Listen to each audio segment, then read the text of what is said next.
ৰাজ্যৰ ৭১খন পৌৰসভা 1044 গৰাকী কৰ্মচাৰীৰ চাকৰি নিয়মীয়া কৰাৰ বাবে চৰকাৰে লোৱা সিদ্ধান্তৰ পিছত উত্তৰ গুৱাহাটী পৌৰসভাটো আনন্দৰ বন্যা।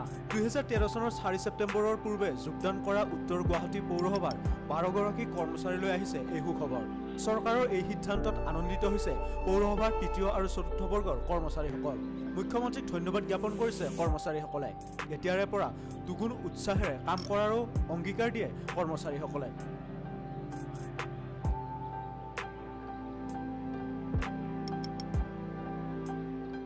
গুৱাহাটী পৌৰসভাৰ পৰা 12 গৰাকী কৰ্মচাৰী আছিলে। আজি তেওঁলোকে যেতিয়া নিয়মীয়া কৰিছে, ৰেগুলাৰ কৰিছে, এই ক্ষেত্ৰত আমি বহুত সুখী হৈছোঁ আৰু চৰকাৰক অশেষ ধন্যবাদ জনাইছোঁ যেন আমাৰ ভৱিষ্যতটো সুনিশ্চিত কৰাৰ বাবে।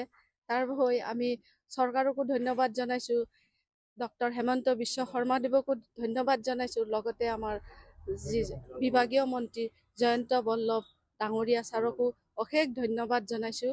আমাৰ যিখিনি আমাৰ আশা আছিল বা আমি যি আন্দোলন কৰি আহিছিলোঁ, মাজে মাজে তেওঁলোকক জনাই আহিছিলোঁ, সেই দাবীসমূহ আমাক পূৰণ কৰি দিয়াৰ বাবে বহুত বহুত ধন্যবাদ জনাইছোঁ।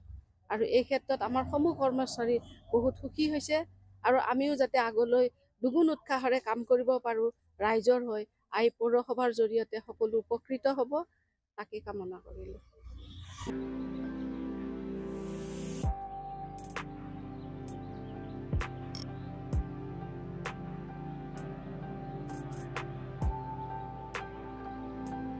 উত্তৰ গুৱাহাটীৰ প্ৰতিবেদক সংবাদ লহৰ।